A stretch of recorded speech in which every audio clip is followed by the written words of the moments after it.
नाज़रीन, इस वक्त मैं मौजूद हूँ पीडीपी के ऑफिस में और मेरे साथ आज बातचीत करने के लिए मौजूद हैं जी डिस्ट्रिक्ट वाइस प्रेसिडेंट कफील खान साहब।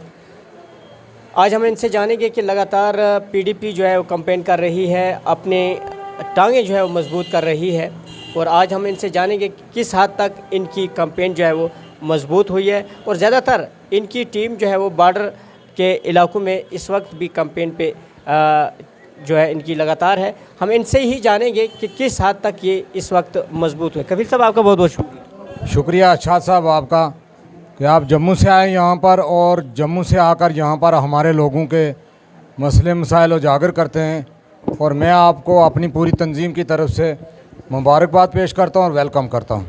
कफील साहब, आपसे ये जानेंगे कि आप डिस्ट्रिक्ट के वाइस प्रेसिडेंट भी हैं पीडीपी के और उसके साथ साथ आप एक सोमी यूनियन के सदर भी हैं, लेकिन हम आपसे ये जानेंगे कि आपके पास हर तरह के लोग आते हैं और आप लगातार कैंपेन भी कर रहे हैं। अभी तक आपकी पार्टी कितनी मजबूत हुई है इस कैंपेन के दौरान? देखिए जी, सबसे पहले आपने जो कहा कि यहाँ पर आपके पास हर किस्म के लोग आते हैं। देखो, जहाँ पर इंसानियत होती है वहाँ पर इंसान आते हैं और इंशाअल्लाह कि हम अल्लाह तबारक ताला से ये दुआ करते हैं कि हमारी इतनी हैसियत नहीं है कि जितनी अल्लाह तबारक ताला ने और लोगों ने हमें इज़्ज़त बख्शी है, इतनी इज़्ज़त के काबिल हम नहीं हैं। फिर भी हम अपनी पूरी मेंढर अवाम की जो है हम शुक्रिया अदा करते हैं और हम उनके साथ हमारे दिल मिले हुए हैं। हम भी तो मेंढर के ही हैं, लेकिन यहाँ पर सबसे ज़्यादा जो है मरहूम सरदार रफ़ीक हुसैन ख़ान साहब की शख्सियत के साथ लोग जुड़े हुए हैं और उन्होंने लोगों के दिल जीते हैं और उनके दिलों पे, उनके ज़ख्मों पे उन्होंने कभी नमक नहीं छींटा, लेकिन उन्होंने ज़ख्म जो हैं उनके भरे हैं। तो ये उन्हीं की देन है, ये बुज़ुर्गों की दुआएं हैं, ये वलियों की, अल्लाह तबारक ताला की और वलियों की दुआएं हैं कि हमारे साथ जो हैं अपने लोग जुड़े हुए हैं और हम अपने लोगों को जो है बहुत वेलकम करते हैं और बहुत इज़्ज़त देते हैं और इंशाअल्लाह जहाँ तक भी हमारी कोशिश है हम इज़्ज़त करने की कोशिश करते हैं। बाकी पीठ के पीछे अगर कोई बात करता है तो हम उसको कुछ कह नहीं सकते, क्यों कि मैं कहता हूँ कि अल्लाह तबारक ताला ने का फरमान है कि पीठ के पीछे किसी की गिबत करना ये सके भाई के गोश्त खाने के बराबर है। ये कुरान पाक का फरमान है, ये मेरा नहीं है, ये कुरान पाक का फरमान है कि सके भाई के गोश्त के खाने के बराबर है अगर कोई पीठ के पीछे किसी की गिबत करता है। तो हमारी एक तंजीम ही एक ऐसी है, हमारा एक ज़मीर जो है मरहूम सरदार रफ़ीक हुसैन ख़ान साहब के साथ जुड़ा हुआ है और स्टार्टिंग से जुड़ा हुआ है। वो कहाँ जाते हैं कहाँ नहीं जाते थे, लेकिन हम उन्हीं के साथ चलते रहे।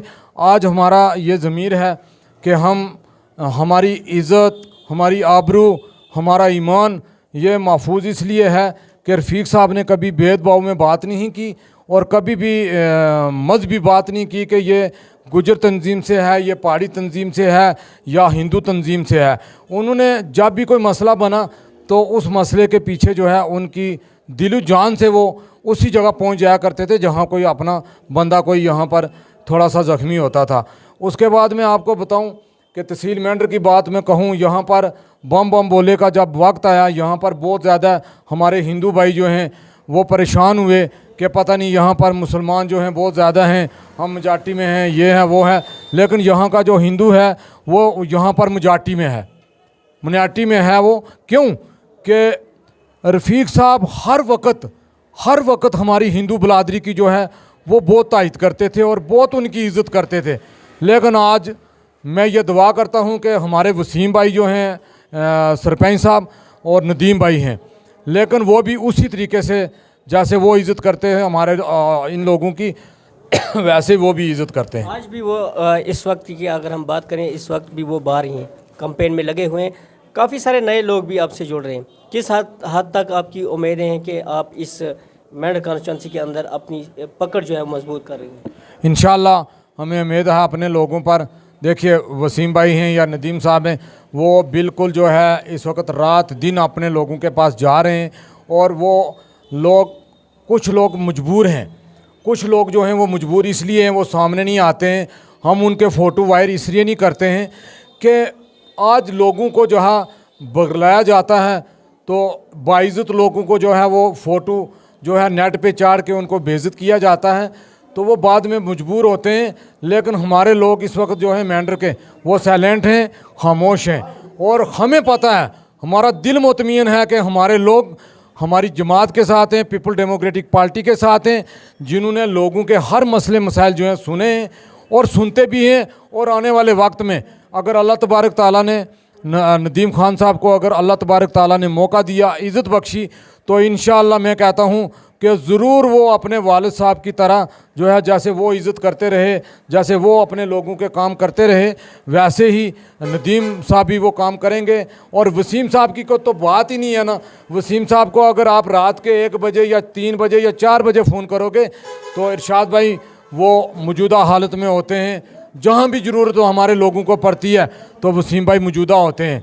लेकिन एक बड़े दुख की बात है कि यहाँ पर जो लोग 10 साल के बाद आके यहाँ पर दावे करते हैं कि ये है वो है, कभी कल कहते थे कि यहाँ पर हमारे लोगों के साथ कश्मीर में, मैं कहता हूँ कश्मीर में जो है सबसे ज़्यादा जो है बेड़ा गर्क जो किया है कश्मीरियों का और हमारे रजौरी पुंछ के लोगों का, वो नेशनल कॉन्फ्रेंस ने किया है। उसके बाद जो यहाँ पर हमारी हुकूमत बीजेपी सरकार आई, जो बची कच्ची खसर थी वो निकाली इन्होंने। देखो इन्होंने, हम लोग तो मिलिटेंसी के कुचले हुए लोग हैं। मेरे घर में मातम छाया हुआ है मिलिटेंसी दौर में। मेरे अंकल थे, उनको वहाँ पर जो है पार से आकर मेरे अंकल को मारा है मुजाहिदों ने। लेकिन इन लोगों के पास इंसाफ नहीं है। मैं कहता हूँ कि यहाँ पर फॉर आवर 24 घंटे क्या, मैं कहता हूँ फॉर आवर कंटिन्यू जो है, मैं वसीम साहब या नदीम साहब अपने लोगों में रहते हैं और अपने लोगों की हर मुश्किल में वो खड़े होते हैं। लोगों की डिमांड सुनते हैं वो? बिल्कुल सुनते हैं। जो उनके पास जो वस होता है, जो काम करने का तरीका है, उनका काम करने का तरीका ही अलग है।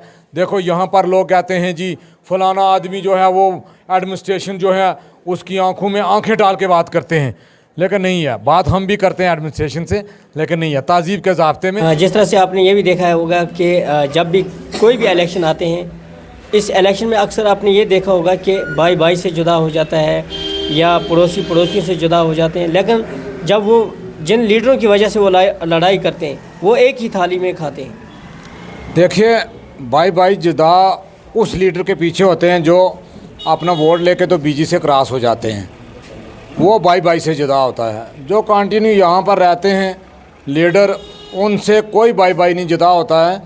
आप कोई भी जो है हिस्ट्री में आप या किसी कागज़ के टुकड़े में आप या किसी किताब में देखें, जो हमारे पड़ोसी हैं हम उसी तरीके से वो हम पहले भी चलते हैं थे, आज भी चलते हैं। लेकिन आज की डेट में हमारे पड़ोसी जो हैं बड़े मजबूत हैं। वो पहला टाइम, वो पिछला टाइम चला गया इससे 10-15 साल पहले का, कि कोई पानी किसी का बंद करता था, किसी की पाइप तोड़ देता था, किसी का रास्ता बंद कर देता था या किसी की बिजली बंद कर देता था। वो वक्त चले गए, आज वो वक्त नहीं रहे हैं। आजकल डिजिटल इंडिया बना हुआ है, तो ये इस ज़माने में जो है आज की डेट में जो है बिल्कुल हमारे लोग इतने अवेयर हो गए हैं। हर घर में मोबाइल है, हर जगह पे हर न्यूज़ देखते हैं, कहाँ पर कौन किसके ख़िलाफ़ बात करता है, कौन किसके हक़ में बात करता है, कौन किसी को मार-दार की बात करता है। आज लोग देखते हैं कि अपना पड़ोसी जो है वो अपने पड़ोसी की तरह देखते हैं। तो बाकी यहाँ पर इन सियासी लीडरों की भाषा जो है हमारे लोग बिल्कुल समझ चुके हैं। कोई यहाँ पर बिल्कुल आज भाई भाई की क्या, आज पड़ोसी की भी जो गुजर पहाड़ी की ये लोग बात कर रहे हैं ना, वो भी नहीं चलती है। इनकी बात वो भी कट हो गई है। क्यों कि ये पार्लियामेंट इलेक्शन के बीच में जो है ये गुजर पहाड़ी की जंग जो है ये टोटल ख़त्म हो चुकी है। अब आने वाले इलेक्शन में जो है ये जो 25 तारीख को होगा ना, इस इलेक्शन में आपको और किसी तरीके का सिस्टम मिल जाएगा। आप देखते रहना, पीसफुल लोग वोट डालेंगे। वही लोग, मैं कहता हूँ ना, मेरे जैसे वो चिट्टा कुर्ता पहन के ना, कभी उस दरवाजे पे होता है, कोई कभी उस दरवाजे पे होता है, कभी उस दरवाजे पे होता है।